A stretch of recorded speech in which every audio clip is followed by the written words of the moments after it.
Finement con, jour 54, avant-dernier épisode de la série. J'espère que vous allez bien.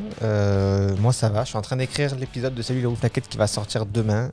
J'espère que vous allez l'écouter parce que c'est vraiment un épisode que...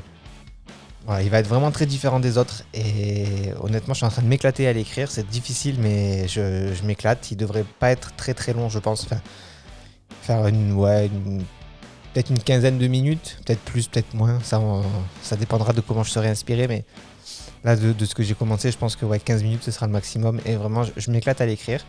J'espère que vous l'écouterez. S'il y a un épisode à écouter, si d'habitude vous n'écoutez pas, je pense que ce sera celui-là. Donc voilà, avant-dernier épisode de la série, puisque après le 11 mai, donc après demain, j'en ferai plus.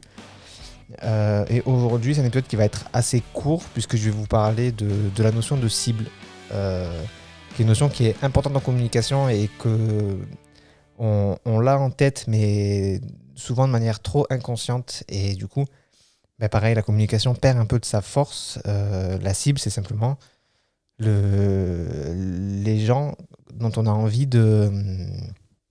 qu'ils soient engagés sur notre publication. Voilà, je vais employer le mot. Donc on parlera un petit peu aussi d'engagement du coup.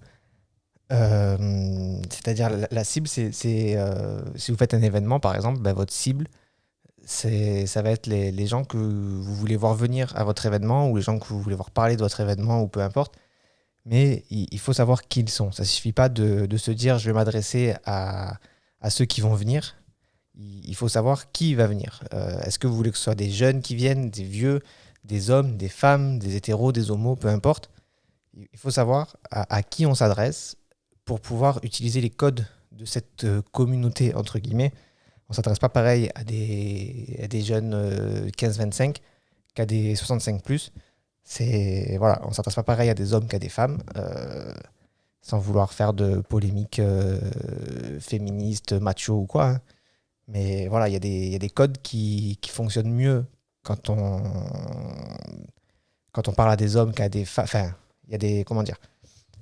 Non, tout simplement, voilà, on ne s'adresse pas pareil selon la cible. Donc, il faut savoir qui est notre cible. Il faut savoir comment les toucher. Je reviens à ce que je disais hier. Pour une communication soit efficace, il faut qu'il y ait de l'émotion qui passe. Et il faut savoir comment susciter de l'émotion chez la cible qu'on veut atteindre. Et donc, juste pour venir sur l'engagement, on en parle beaucoup sur les statistiques des réseaux sociaux notamment, mais ça marche, ça pourrait marcher sans réseau social. L'engagement, c'est le fait que la personne fasse quelque chose avec notre communication. Typiquement, sur les réseaux sociaux, souvent Facebook par exemple, le taux d'engagement, c'est le nombre de personnes qui ont soit touché la publication pour la lire en entier, si par exemple c'est écrit voir plus, les gens qui ont touché sur la photo pour la voir en grand, les gens qui ont commenté, les gens qui ont liké, les gens qui ont partagé. Ce pourcentage-là de personnes sur tous ceux qui ont vu la publication, c'est ce qu'on appelle le taux d'engagement. Mais on peut le mesurer aussi, pas forcément sur un réseau social. Par exemple, vous faites une affiche pour un événement, vous mettez ça dans un lycée où il y a 500 élèves. S'il y a 8 élèves qui viennent, votre taux d'engagement il ne va pas être top, quoi. C'est 8 sur 500, donc ça fait 1,6% si je ne dis pas de bêtises.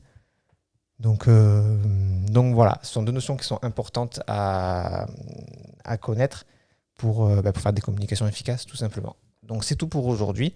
Je vous retrouve demain pour un nouvel épisode de Finement con et surtout pour un nouvel épisode de Salut les Rouflaquettes qui, encore une fois, j'espère que vous l'écouterez parce que il devrait être vraiment, vraiment sympa plus que les autres.